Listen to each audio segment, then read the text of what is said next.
บุคคลที่มีปัญญาให้ความสำคัญของร่างกายบุคคลที่มีปัญญาจึงรู้ว่าร่างกายนี้เป็นเหตุให้เกิดความชั่วความดีดังคำว่าทำดีด้วยกายวาจาใจดังคำว่าทำชั่วด้วยกายวาจาใจร่างกายของเรามีความสำคัญต่อการดำเนินชีวิตของเราดังพระพุทธเจ้าได้เป็นพระพุทธเจ้าก็เพราะกายของพระพุทธเจ้าเพราะจิตของพระพุทธเจ้าผู้ที่มีปัญญาจึงเห็นกาย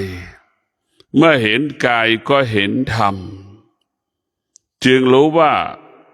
ร่างกายของเราเป็นต้นกำเนิดของธรรมผู้ที่มีปัญญาจึงรู้ว่าร่างกายของเราเป็นต้นกำเนิดของทรัพย์สมบัติเราจะได้เงินกี่หมื่นล้านแสนล้านก็อยู่ที่กายของเราเราจะมีข้าวกินแต่ละมื้อก็อยู่ที่กายของเรากายของเราเป็นเครื่องมือของจิตจิตจึงเป็นผู้ที่ควบคุมกายของเราท่านทั้งหลายทั้งกายทั้งจิตมันเป็นสิ่งสำคัญคนส่วนมากก็จะเห็นเงินมากกว่าเห็นกายตัวเองคนส่วนมากก็เห็นสิ่งอื่นๆมากกว่ากายกับจิตตนเองเห็นว่าเงินมันอยู่ที่นู่นรู้ว่าเงินมันอยู่ที่นี่นี่คือคนที่ขาดปัญญาจะเป็นเช่นนี้คนที่มีปัญญาจึงเห็นกายเป็นต้นกำเนิดของทรัพย์สมบัติกายของเราเป็นต้นกำเนิดทรัพย์สมบัติทรัพย์สมบัติมาอยู่ที่กายของเรากายของเรามีความสำคัญมีความสำคัญต่อการมีชีวิตอยู่แต่ละวันกายของเราต้องประกอบไปด้วยศีลสมาธิปัญญากายของเราต้องเอาศีลไปควบคุมทำดีด้วยกายทำดีด้วยวาจาทำดีด้วยใจเพราะฉะนั้นพวกเราทั้งหลายเมื่อเราทำดีด้วยกายวาจาใจแล้วชีวิตของเรามันก็จะบรรลุเป้าหมายบุคคลที่เห็นกายว่ากายของเรานี่มันมีความสำคัญต่อการมีชีวิตอยู่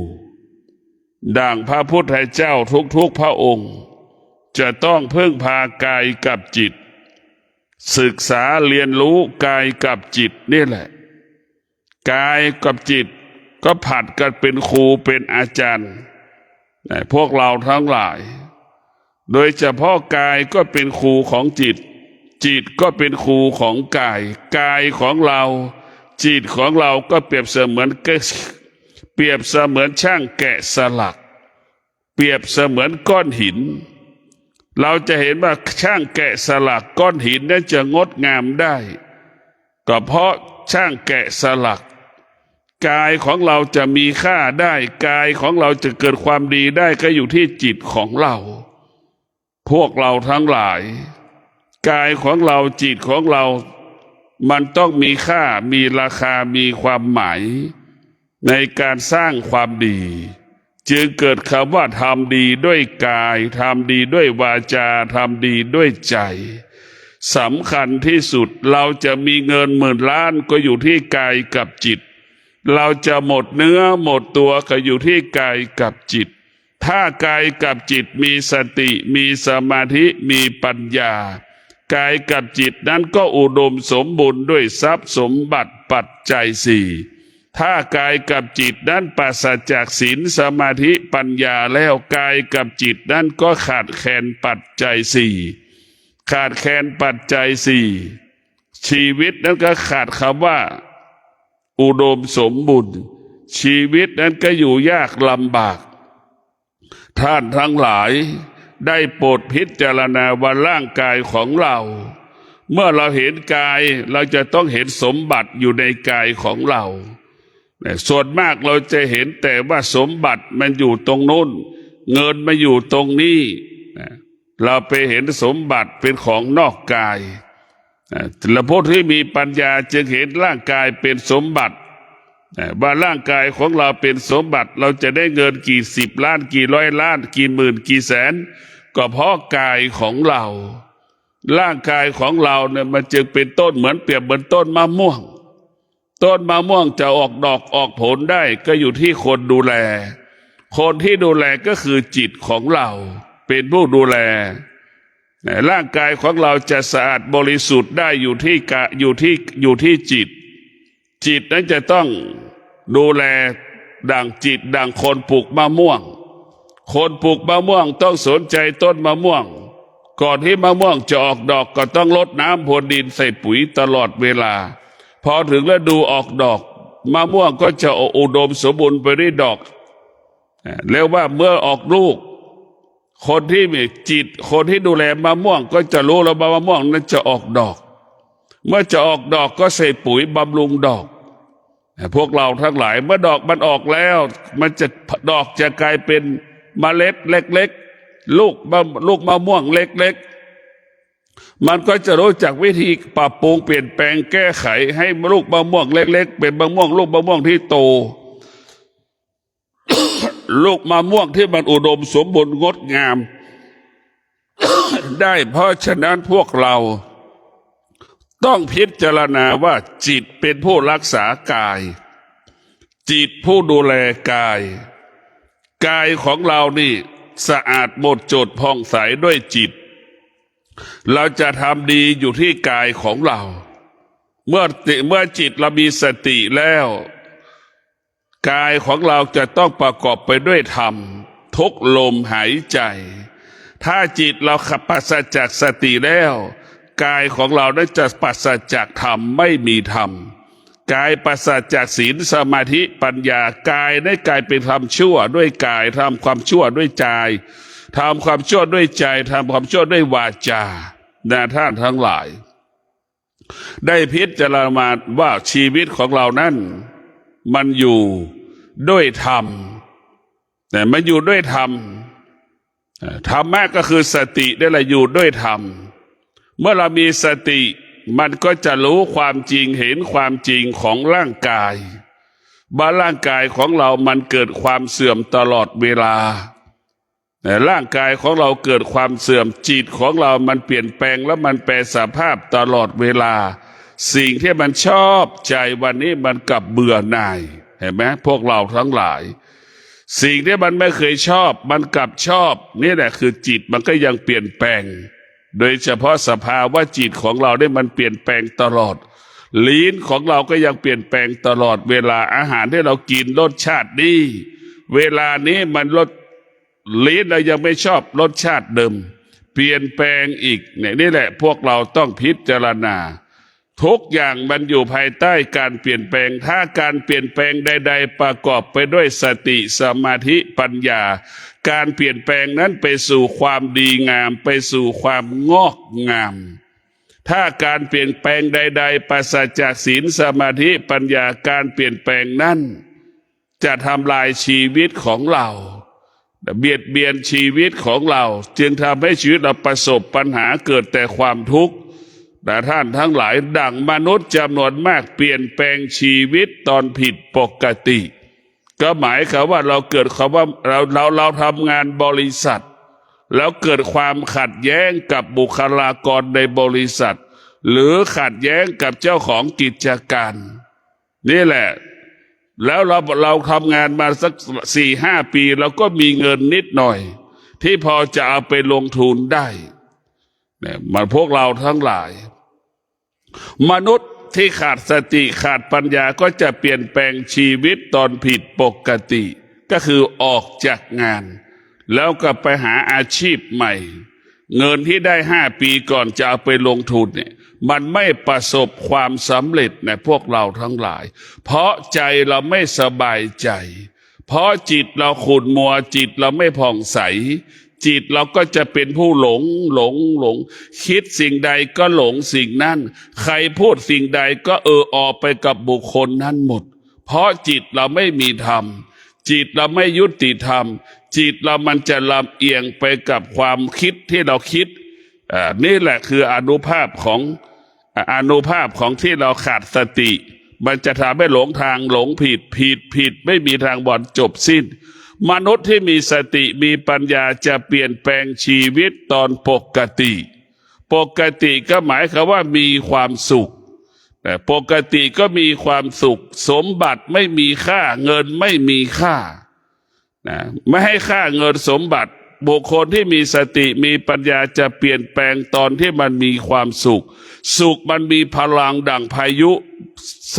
สุขมันมีพลังอย่างน้ำที่มันท่วมน้ำที่ฝนมันตกน้ำท่วมมันแรงแบบนั้นแหละสุขพวกเราทั้งหลายมันจะหามันจะทำคำว่าไม่มีเมื่อจิตมันมีความสุขจิตมันมีความพร้อมคำว่าไม่มีไม่เกิดสำหรับจิตที่มันมีแต่ความสุขจิตมีแต่ความสุขมันจะเกิดคำว่ามีทุกอย่างตรงกันข้ามคนที่เปลี่ยนแปลงชีวิตต้องเกิดความทุกข์มีเงินกี่แสนกี่ล้านก็ยังไม่มีความสุขพวกเราพิจารณาเพราะจิตมันทุกข์เมื่อจิตมันทุกข์เราจะไปทำอะไรแล้วมันก็ผิดพลาดเมื่อผิดพลาดมันก็ดังเขาว่าทุกข์ซ้ำซากเกิดเขาว่าทุกข์ซ้ำซากมันท้ายสุดมันก็ออกจากทุกข์ไม่ได้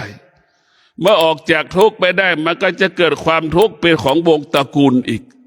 ความทุกข์กลายเป็นสมบัติของคนโง่พวกเราทั้งหลายความสุขก็เป็นสมบัติของคนโง่ของคนที่ฉลาดบุคคลที่เจริญด้วยปัญญาจะสุขไม่ได้เป็นสมบัติของผู้ที่มีปัญญาความทุกข์ก็ไม่ได้เป็นสมบัติของผู้ที่มีปัญญาผู้ที่มีปัญญารู้ว่าสุขก็ดีทุกข์ก็ดีเป็นโทษเป็นพิษเป็นภัยต่อชีวิตของเราผู้ที่มีสติปัญญาจึงเห็นความสงบเป็นสิ่งสำคัญเป็นสิ่งจำเป็นในการดำเนินชีวิตเมื่อจิตเราสงบเราก็จะมีทรัพย์สมบัติเมื่อเราไม่มีความสงบจิตเราจะไม่มีทรัพย์ไม่มีสมบัติไปประกอบอาชีพใดๆก็ไปไม่ประสบความสำเร็จเมื่อจิตเราสงบไปประกอบอาชีพปฏิบัติหน้าที่ใดๆก็ประสบความสำเร็จพวกเราต้องพิจารณาแบบนี้อย่างนี้คนเราเกิดมาแล้วต้องอาศัยธรรมนี่มันธรรมนี่มันอยู่เหนือจิตธรรมนี่มันอยู่เหนือกายธรรมนี่มันควบคุมจิตควบคุมกายของเราเรียกว่ากายของเราเป็นธาตุของธรรมเป็นเจ้านายของกายธรรมนี่เป็นเจ้านายของกายเป็นเจ้านายของจิตทั้งกายทั้งจิตเป็นธาตุของธรรมถ้ากายกับจิตไม่ได้เอาธรรมกายนั่นก็จะเป็นธาตุของธรรมชาติกายกับจิตก็จะเป็นธาตุของธรรมชาติ 90% คนทั้งโลกกายกับจิตเป็นธาตุของธรรมชาติคือธาตุของความสุขธาตุของความทุกข์มันเป็นธรรมชาติดังสัตว์ก็เป็นธาตุของความสุขความทุกข์มนุษย์ก็เป็นธาตุของความสุขความทุกข์แต่ผู้ที่มีสติผู้ที่มีปัญญาจะพึ่งพาธรรมจะอาศัยธรรมเอาธรรมนั่นคือเอาธรรมก็มาเป็นความสุขเอาธรรมนั่นมาเป็นความสุขของธรรมก็คือความสงบ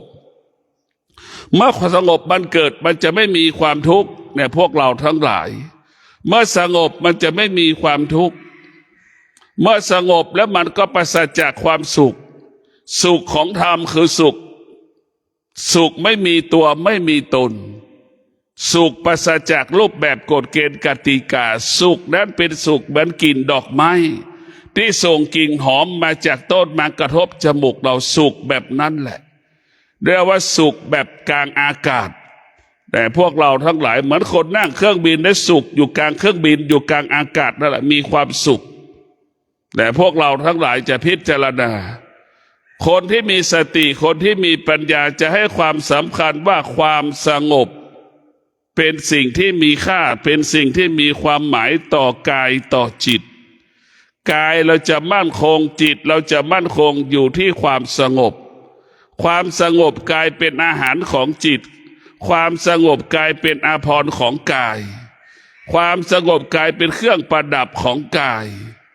ความสงบกลายเป็นแสงสว่างของจิตจึงรู้ว่าความสงบนี่แหละที่เป็นทำให้นั้นจิตนั้นสงบได้เพราะความสงบกายสงบได้ก็เพราะความสงบพวกเราทั้งหลายความสงบจะเกิดขึ้นได้ต้องอาศัยศีลสมาธิปัญญาศีลสมาธิปัญญาจะเป็นผู้สร้างความสงบและรักษาความสงบเป็นผู้สร้างความสงบและก็รักษาความสงบเราต้องพิจารณาแบบนี้อย่างนี้เราจะไปเห็นสิ่งอื่นเราต้องกลับมาสนใจร่างกายของเราเจ็บป่วยนี่เราเจ็บป่วยก็รู้ว่ามันเจ็บป่วยไอ้ความเจ็บปวดของร่างกายที่มันเกิดขึ้นขนาดหนึ่งเวลาหนึ่งมันไม่ได้เกิดขึ้นตลอดเวลามันไม่ได้เกิดขึ้นตลอดเวลาเราจงพิจารณาว่าความเจ็บปวดนั้นเป็นไม่สามารถคงสภาพเดิมได้มันไม่สามารถคงสภาพเดิมได้มันเปลี่ยนแปลงตลอดเวลาให้เราเข้าใจว่าสิ่งเหล่านี้มันเป็นอนิจจังทุกขังอนัตตาสิ่งเหล่านี้มันไม่เที่ยงมันเป็นสิ่งที่ควบคุมไม่ได้มันสิ่งควบคุมไม่ได้แต่ธรรมะของพระพุทธเจ้านั่นเป็นสิ่งที่มีค่าเป็นสิ่งที่ประเสริฐมันคงสภาพเดิมเป็นอมตะเรามีความอดทนเราก็มีกินเรามีความอดทนกายวาจาใจเราก็สงบเรามีความอดทนเราก็เกิดคำว่าสำเร็จเรามีความอดทนแล้วมันก็จะเกิดแต่คำว่าความสุขดังพ่อแม่มีความอดทนพ่อแม่มีความสุขเพราะได้เงินมาจากการทำงานความอดทนจึงเป็นบ่อเกิดแห่งทรัพย์สมบัติแต่พวกเราทั้งหลายจึงทำให้ผู้เป็นพ่อเป็นแม่มีความสุขส่งผลของความอดทนนั้นผลของความอดทนประโยชน์ของความอดทนเกิดผลส่งผลให้ลูกนั้นดำเนินชีวิตมีความสุขมีเครื่องมืออำนวยความสะดวกในการดำเนินชีวิตมีเครื่องประกอบเครื่องอุปโภคบริโภคครบทุกอย่างพร้อมทุกอย่างในพวกเราทั้งหลายเราต้องพิจารณาหลักธรรมคำสอนของพระพุทธเจ้าเป็นสิ่งที่มีค่าเป็นสิ่งที่ประเสริฐสูงสุดในการมีชีวิตอยู่เรียกว่าคำสอนพระพุทธเจ้านั้นเป็นประโยชน์เกิดประโยชน์ทุกลมหายใจส่วนธรรมชาตินั้นมันจะมีแต่คำว่าทำลายชีวิตเราทำไมธรรมชาติมันทำลายชีวิตเพราะธรรมชาติมันเปลี่ยนแปลงธรรมชาติ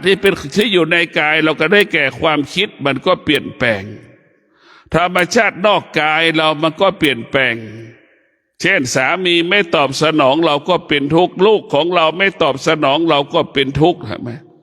แม่น้ำป่าไม้ภูเขาก็ยังเปลี่ยนแปลงแต่กายกับจิตเหล่านี้ถ้ามีธรรมะมันไม่เปลี่ยนแปลงธรรมชาติมันเบียดเบียนเรามันทำลายเราเพราะมันเปลี่ยนแปลงนั่นแหละมันทำลายเราเพราะเราไปยึดติดมันจึงเกิดทำให้เกิดความทุกข์แต่ถ้าเรารู้ว่าธรรมชาติมันเปลี่ยนแปลงรู้ว่าธรรมชาติมันไม่มีประโยชน์สำหรับเราก็ทิ้งธรรมชาติไปดังพระพุทธเจ้าก็ละธรรมชาติถึงค้นหาความจริงที่อยู่เหนือธรรมชาติจึงรู้ว่าความจริงที่อยู่เหนือธรรมชาติมันมีอยู่เป็นอยู่คงอยู่ในโลกใบนี้พระพุทธเจ้าดำรงตนเป็นกษัตริย์จึงออกบวชมาจึงออกบวชเห็นรู้ว่าความจริงมันมีอยู่พระพุทธเจ้าจึงออกบวชค้นพบความจริงจึงนำเอาความจริงเหล่านั้นมาบอกให้กับชาวโลกความจริงเหล่านั้นก็ได้แก่การเปลี่ยนแปลงนี่แหละมันเป็นอะไรเปลี่ยนแปลงคำว่าเกิดคำว่าแก่คำว่าเจ็บเนี่ยเป็นต้นกำเนิดคำว่าเปลี่ยนแปลงถ้าเราไม่เกิดมันคำว่าเปลี่ยนแปลงก็ไม่มีคำว่าถ้าเราไม่เกิดคำว่าทุกข์ก็ไม่มีสุขก็ไม่มีถ้าเราเกิดแล้วมันจะมีสุขมันจะมีทุกข์ดังคำว่าเกิดก็เป็นทุกข์เห็นไหม แก่ก็เป็นทุกข์เจ็บก็เป็นทุกข์ตายก็เป็นทุกข์เห็นไหมจริงหรือไม่พิจารณาจะไม่มีข้าวกินก็เป็นทุกข์เห็นไหมมีเงินมากก็เป็นทุกข์ไม่มีเงินมากก็เป็นทุกข์มีกินไม่มีกินมันเป็นทุกข์หมดมันไม่มีตรงไหนเกิดคำว่าคงสภาพความสุขเป็นอมตะมันไม่มีชีวิตของเราในความทุกข์มีบทบาทเราสัมผัสกับความทุกข์มากกว่าความสุขแต่พวกเราทั้งหลายเราสัมผัสกับความทุกข์มากกว่าความสุขเราคุ้นเคยความทุกข์มากกว่าความสุขพวกเราจะเห็นได้ว่าความทุกข์นั้นเป็นผู้ที่มีบทบาทต่อสภาวะจิตของเราพวกเราทั้งหลายถามว่าทุกข์เกิดจากอะไรทุกข์เกิดจากขาดสติเมื่อขาดสติมันก็ขาดสมาธิขาดปัญญามันจึงเกิดคำว่าทุกข์ซ้ำซากมันจะเกิดคำว่าทุกข์ซ้ำซากผิดพลาดซ้ำซากขาดทุนซ้ำซากขาดทุนแล้วขาดทุนอีกไม่ประสบความสำเร็จเพราะเราขาดสติขาดสมาธิขาดปัญญา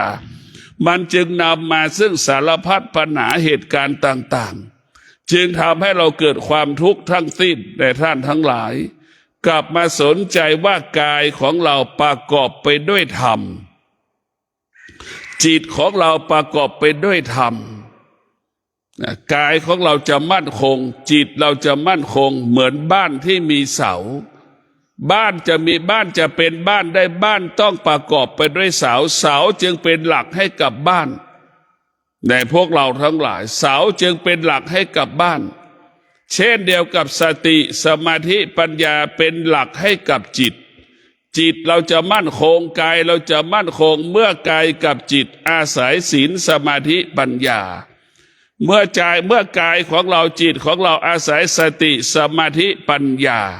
มันจึงพัฒนากายกับจิตได้ง่ายจึงแก้ไขปัญหากายกับจิตที่มันประสบปัญหาได้โดยง่ายในพวกเรา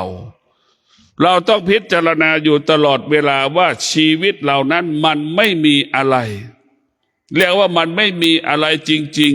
ๆแต่มันไม่มีอะไรเลยมันมีแต่คำว่าว่างเปล่าแต่มันมีอะไรเป็นของเรานะมันมีแต่สิ่งที่ควบคุมไม่ได้ทั้งสิ้น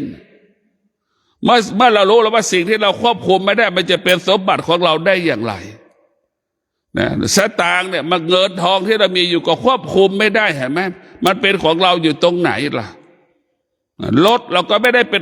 เป็นของเรามาควบคุมได้ตรงไหนล่ะแต่วันหนึ่งมันก็เสื่อมใช้ไปมันก็เสื่อมไปซื้อมาไปขายมันก็ไม่ได้กำไรแล้วมันก็ขาดทุนแล้วพวกเราซื้อออกมานิดเนี่ยเราซื้อมาวันนี้1 ล้านเนี่ยขับได้แค่จากร้านมาถึงบ้านเนี่ยจะเอามาขายต่อก็ขายไม่ได้แล้วมันไม่ได้กำไรแล้วมีแต่คำว่าขาดทุนนี่แหละพวกเราทั้งหลาย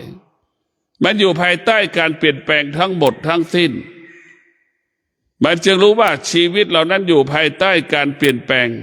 มันจะเห็นความจริงแบบนี้อย่างนี้เมื่อจิตมาเห็นความจริงจิตนั้นจะต้องพึ่งพาสติสมาธิปัญญาเมื่อสติสมาธิปัญญาครอบครองกายครอบครองจิตกายกับจิตอาศัยศีลสมาธิปัญญาอาศัยสติสมาธิปัญญากายกับจิตจึงกลายเป็นผู้รู้กายเป็นผู้รู้จิตเป็นผู้รู้ในดังพวกเราทั้งหลายดังกายมันก็เป็นผู้รู้จิตมันก็เป็นผู้รู้แต่มันจะรู้ด้วยตัวของตัวมันเองโดยธรรมชาติของมนุษย์จิตมันก็มีธรรมชาติกายมันก็มีธรรมชาติแต่คำว่าธรรมชาติของชาวโลกก็หมายถึงแม่น้ำป่าไม้ภูเขา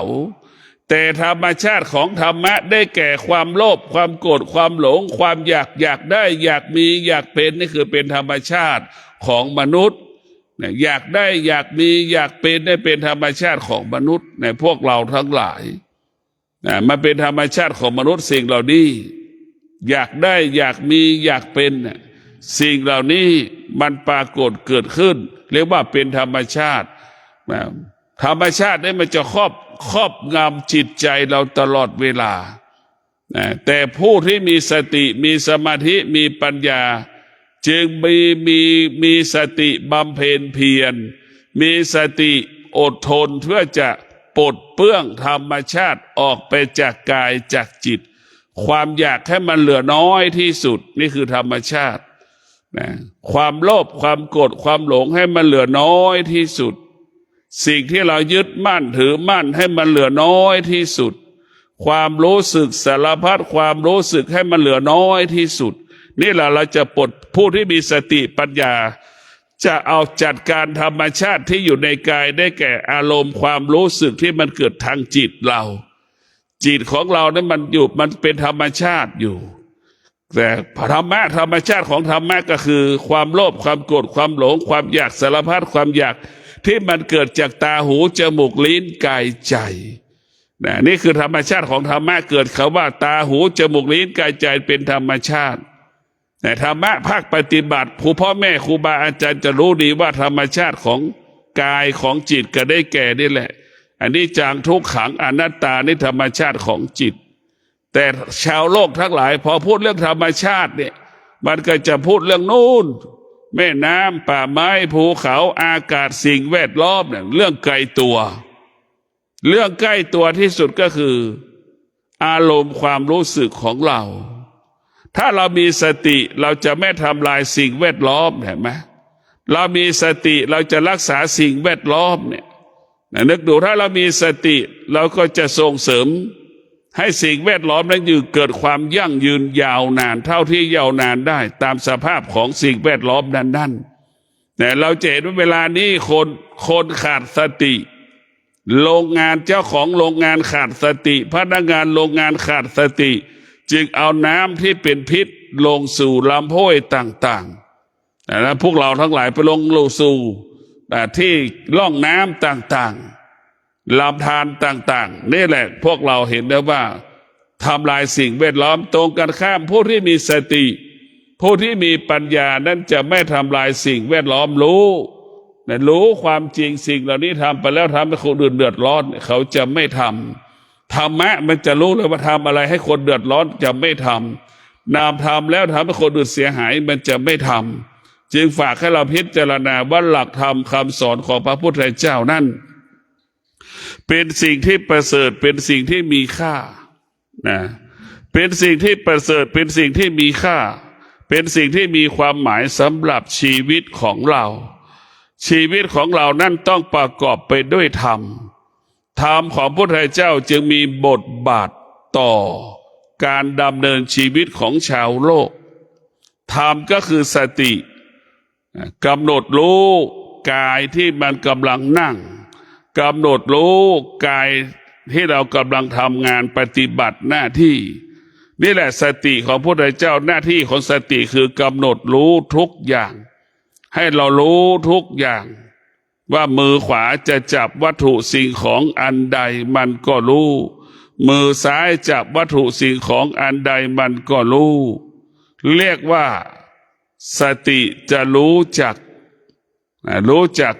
เป็นผู้กำกับเป็นผู้กำหนดควบคุมสติเปรียบเสมือนผู้จัดการสติเปรียบเสมือนผู้บริหารสติเปรียบเหมือนเจ้าของกิจการนั่นแหละจิตเราเปรียบเสมือนลูกจ้างคำว่าลูกจ้างทุกคนเข้าใจว่าจิตเปรียบเสมือนลูกจ้างสติเปรียบเสมือนนายจ้างนั่นแหละพวกเราทั้งหลายเปรียบเสมือนนายจ้างสติมันจะเป็นผู้กำกับกำหนดควบคุมลูกจ้างเห็นไหมเหมือนเจ้าของกิจการมอบนโยบายมอบแนวคิดมอบหลักการให้กับผู้จัดการผู้บริหารอย่างแบบนี้อย่างนี้อย่างนี้อย่างนี้อย่างนี้นี่แหละคือจะทำให้เรานั้นเป็นผู้บริหารได้เราต้องพิจารณาท้ายสุดไอ้ผู้จัดการผู้บริหารก็บรรลุเป้าหมายไปทำตามที่เจ้าของบริษัทบอกนี่แหละอานุภาพของสติมันจะบรรลุเป้าหมายได้ในพวกเรา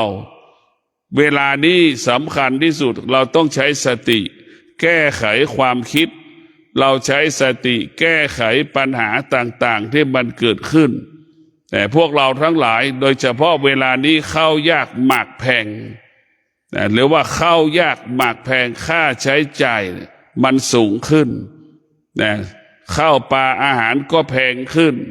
เราต้องมีสติกินแบบประหยัด กินแบบประหยัดดำเนินชีวิตประจำวันก็ต้องประหยัดค่าน้ำค่าไฟเราจะใช้น้ำใช้ไฟให้เกิดประโยชน์สูงสุดเท่านั้นใช้น้ำใช้ไฟเท่าที่จำเป็นเท่านั้นนะพวกเราต้องมาจัดการผู้หน้าครอบครัวต้องเอาลูก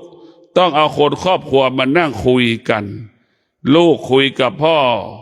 กับแม่แม่คุยกับลูกกับพ่อกับลูกคุยกับพ่อกับแม่แม่คุยกับพ่อแม่ลูกคุยกับพ่อแม่พ่อแม่คุยกับลูกอย่างนี้รู้ว่าครอบครัวเรากำลังประสบปัญหานะเราต้องคุยกันเงินเหลือไม่กี่บาทแล้วนะเงินได้เหลือไม่กี่บาทแล้วนะที่เราฝากธนาคารมันเหลือน้อยนะเนี่ยเราจะต้องพิจารณาแบบนี้เราจะต้องคุยต้องพูดลูกมีความอดทนลูกนั้นก็จะกอบกู้ความยากจนกลับคืนมาได้แต่ความยากจนจะหายไปกอบกู้ชีวิตเราความยากจนก็ไม่มีลูกมีสติมีวิริยะภาคเพียรก็จะทำให้ชีวิตนั้นอยู่ดีกินดีขึ้นมา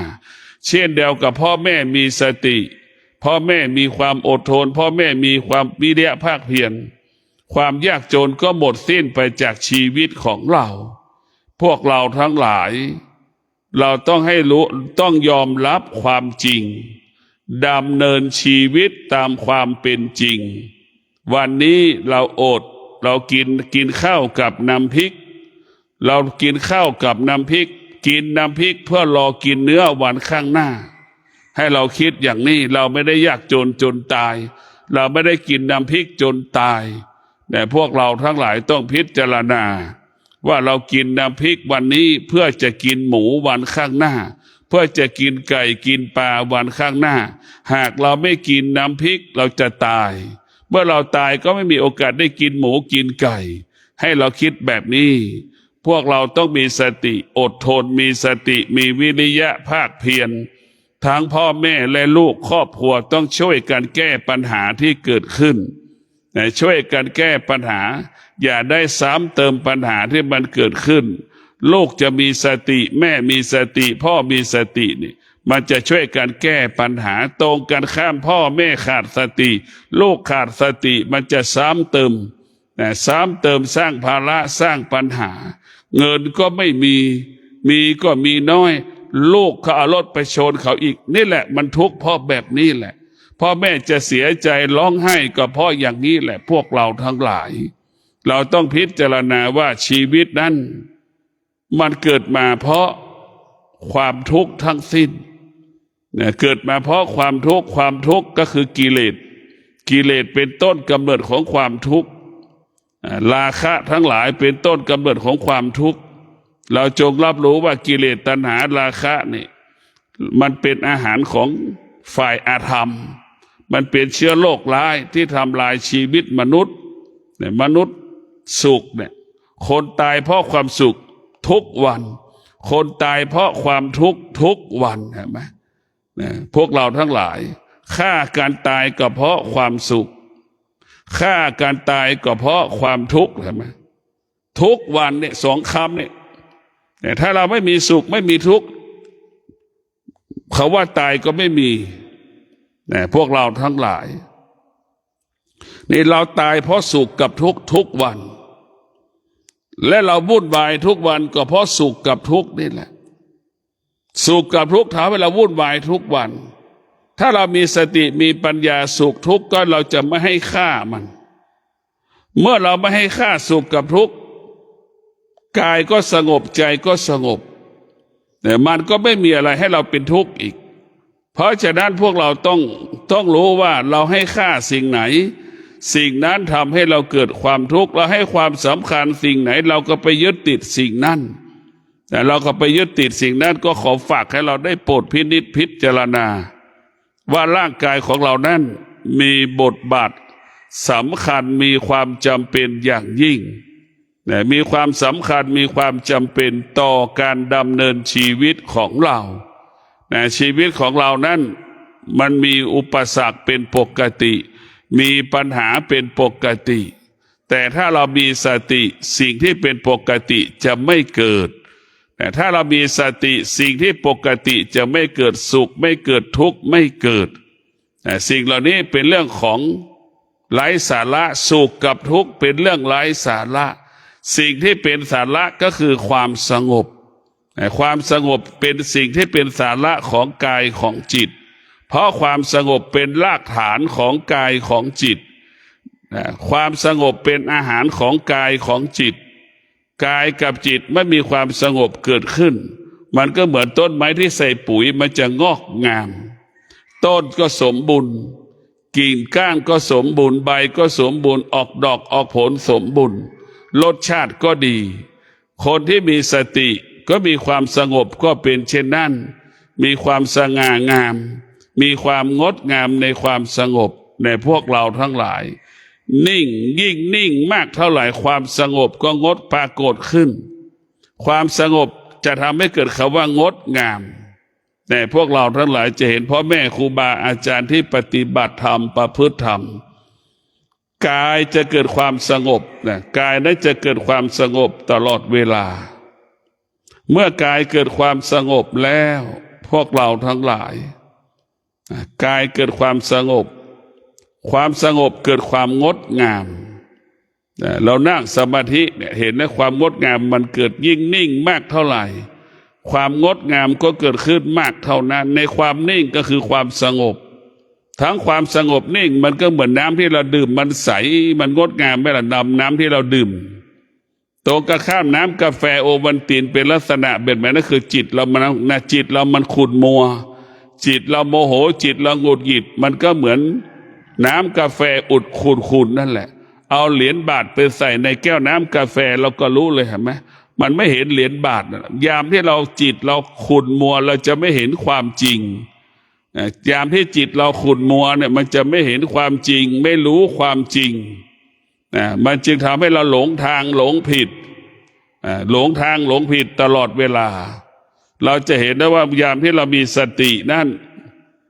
ยามที่เรามีสตินี่เราจะเห็นความจริงยามที่เราสงบจะเห็นความจริงความจริงของกายความจริงของกายร่างกายของเรานี่เราจะต้องดูแลเราต้องรักษามันถามว่าคนรักษาร่างกายตัวเองมันไม่มีเลย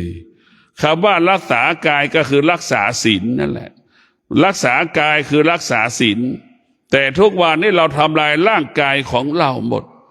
เอาเครื่องสำอางเนี่ยพวกเราทั้งหลาย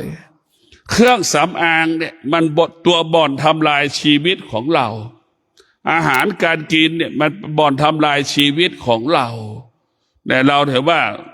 เครื่องสำอางได้บ่อนทำลายเห็นไหมทำลายเครื่องสำอางก็เหมือนเชื้อโรคแบคทีเรียนั่นแหละพวกเราทั้งหลายเชื้อรานั่นแหละทำลายใบไม้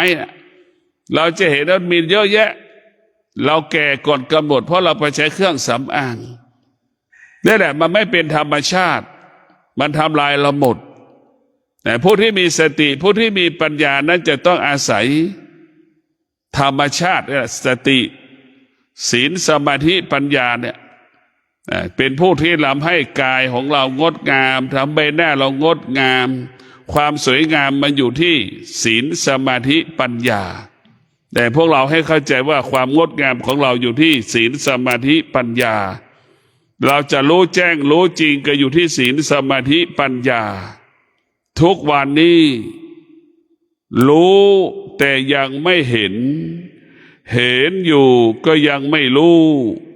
รู้อยู่เห็นอยู่ก็เข้าไม่ถึงมันเห็นไหมรู้อยู่เห็นอยู่ยังเข้าไม่ถึงเมื่อรู้ว่ามะม่วงแต่เรายังไม่ได้กินมะม่วงเราจะรู้รสชาติมะม่วงได้อย่างไรฉันใดก็เป็นเช่นนั้นรู้ว่าทำแต่ยังไม่เห็นทำรู้ว่าบุญยังไม่เห็นบุญนี่แหละรู้ว่าบาปยังไม่เห็นบาปเราไม่เห็นรู้เฉยๆรู้ด้วยอะไรรู้ด้วยหูส่วนมากมันรู้ด้วยหูมันไม่รู้ด้วยจิตถ้าเรารู้บุญเห็นบุญก็รู้ด้วยจิตบุญก็คือสตินั่นแหละคือเป็นแก่นของบุญบุญนั่นคือสติเป็นแก่นของบุญสาระของบุญความดีก็คือสติเป็นแก่นของความดีเป็นสาระของความดีพระที่ไม่ปฏิบัติสอนธรรมะก็จะบอกว่าการทำดีคือสร้างโบสถ์สร้างวิหารสร้างเจดีย์จะไปเข้าใจแบบนั้น พระที่มีพระที่ปฏิบัติธรรมรู้ธรรมเข้าถึงธรรมก็รู้แล้วบอกว่าสตินั่นคือเป็นแก่นของบุญสตินั่นเป็นสาระของบุญสติเป็นแก่นของความดีสาระของความดีเนี่ยมันจะพูดแบบนี้มันจะให้ความหมายคนละอย่างแต่ถามว่าถูกต้องถูกหมดเพียงแต่ว่าถูกอันไหนถูกมากที่สุดอันไหนเป็นสาระมากที่สุดอันนี้คือเราต้องพิจารณาแต่พวกเราต้องพิจารณาว่าระหว่างคำว่าบุญคือสติได้แก่สติอย่างนี้บุญได้แก่ความอดทน บุญได้แก่ความอดทน ความอดทนเนี่ยเป็นแก่นของบุญวิริยะภาคเพียรได้แหละเป็นแก่นของบุญแต่พวกเราให้เข้าใจอย่างนี้เมื่อเราเข้าใจว่าความอดทนเป็นแก่นของบุญเป็นสาระของบุญเนี่ยเราจะได้แหละเราจะบรรลุธรรมเห็นธรรมก็เพราะตรงนี้แหละเราจะประสบความสำเร็จในการอยู่กับเป็นสามีเป็นภรรยาก็เพราะตรงนี้แหละการประกอบอาชีพประสบความสำเร็จก็เพราะตรงนี้แหละบุญก็คือสติบุญคือความอดทนบุญคือวิริยะภาคเพียรบุญก็คือสัจจะนั่นแหละคือบารมี10ทัศนั่นแหละคือบุญเป็นบุญนั่นคือเป็นแก่นของบุญเป็นสาระของบุญจึงฝากให้เราได้พิจารณาว่าธรรมของพระพุทธเจ้าเป็นบุญหมดสติก็เป็นแก่นของบุญความอดทนก็เป็นแก่นของบุญเห็นไหมเราเห็นนะว่าวิริยะภาคเพียรก็เป็นสาระของบุญเป็นแก่นของบุญนะพวกเราการละวางปล่อยการละและวางก็เป็นแก่นของบุญสาระของบุญหมดธรรมของพระพุทธเจ้าเป็นบุญทุกสิ่งทุกอย่างนะบุญไม่ได้เกิดจากกุฏิวิหารบุญเกิดขึ้นที่กายกับจิตจิตของเราเนี่ยคือเป็นต้นกำเนิดของบุญกายของเราเป็นต้นของบุญกายกับจิตเนี่ยกำเนิดคำว่าบุญกุศลกายของเราเป็นต้นกำเนิดของศีลสมาธิปัญญากายของเราด้วยแหละเป็นบ่อเกิดแห่งปัญญาจิตของเราเป็นบ่อเกิดแห่งปัญญาขอให้ท่านทั้งหลายรู้ว่าร่างกายของเราเป็นต้นกำเนิดของทรัพย์สมบัติกายของเราเป็นต้นกำเนิดของธรรมเห็นธรรมเห็นกายก็เห็นธรรมเห็นกายก็เห็นทรัพย์สมบัติว่าสมบัติอยู่ที่กายของเราเรามีความอดทนมากเท่าไหร่เราก็จะมีทรัพย์สมบัติมากเท่านั้นเรามีวิริยะภาคเพียรเท่าไหร่เราก็มีทรัพย์สมบัติมากเท่านั้นเรามีความอดทนมากเท่าไหร่เราก็รู้ธรรมเห็นธรรมเข้าถึงธรรมได้ง่ายได้สะดวกมากเท่านั้นเรามีวิริยะภาคเพียรเราก็มีโอกาสเข้าถึงธรรมได้บรรลุธรรมเห็นธรรมเพราะฉะนั้นท่านทั้งหลายธรรมอยู่ที่กายกับจิตฉันใดทรัพย์สมบัติอยู่ที่กายกับจิตเราจะต้องรักษากายรักษาจิตเพื่อคือเป็นการรักษาธรรมขอความสุขสวัสดีจงเกิดแก่ท่านทั้งหลายขอให้ท่านทั้งหลายมีสติมีสมาธิมีปัญญาอยู่กับความเป็นจริงก็คือเวลานี้กินประหยัดอยู่อย่างประหยัดนะอยู่กับอย่างอยู่ประหยัดกินประหยัดอยู่กับความอดทนนะอยู่กับความอดทนกินน้อยใช้น้อยให้ชีวิตผ่านวิกฤตนี้ไปได้นะวิกฤตที่มันเกิดขึ้นกับชีวิตของเราต้องอาศัยสตินะให้อาศัยสติทุกข์ก็ไม่ใช่เพิ่งเกิดมันก็เกิดมาทั้งชีวิตที่สุดทุกข์มันก็ผ่านไปจากชีวิตของเราทุกข์ทั้งหลายเหมือนกระแสน้ำทุกข์ทั้งหลายเหมือนกระแสลมสุขทั้งหลายก็เป็นเช่นกระแสน้ำกระแสลมมันมาแล้วมันก็ไปทั้งสุขทั้งทุกข์เป็นสิ่งที่คงสภาพเดิมไม่ได้ทั้งสุขทั้งทุกข์เป็นสิ่งที่เปลี่ยนแปลงและแปรสภาพผู้ที่มีสติมีปัญญาเข้าใจสิ่งเหล่านี้กายวาจาใจสงบจึงมีโอกาสได้รู้ธรรมเห็นธรรมเข้าถึงธรรมขอเจริญพร